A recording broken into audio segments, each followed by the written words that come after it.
Where have you come from? From roaming throughout the earth, going back and forth on it. Have you considered my servant Job? There is no one on earth like him. He is blameless and upright, a man who fears God and shuns evil. You have blessed the work of his hands, so that his flocks and herds are spread throughout the land. But now, stretch out your hand and strike everything he has, and he will surely curse you to your face. Very well then. Everything he has is in your power, but on the man himself you will not lay a finger.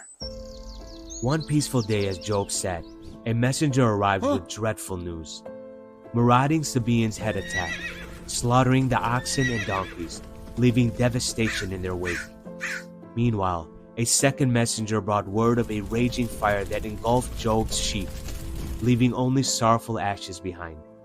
And then, another messenger arrived, reporting the ruthless plundering of Job's camels by the Chaldeans, leaving him reeling from yet another devastating blow.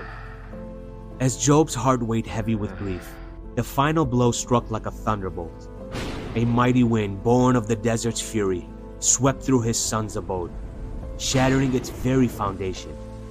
Job, stricken with grief and disbelief, tore his robe, shaved his head, and fell to the ground in worship. Despite the unfathomable loss, he uttered words of faith and surrender. The Lord gave, and the Lord has taken away. May the name of the Lord be praised. It didn't even stop there. Satan also cursed Job with painful sores from head to toe, and Job could only soothe them by scraping himself with broken pottery. His wife was baffled, even asking him, "Are you still maintaining your integrity? Curse God already and die."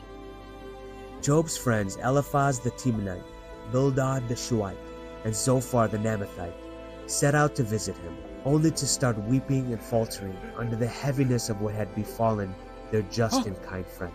Fighting his despair and almost losing, Job started wishing he was never born. Why did I not perish at birth and die as I came from the womb?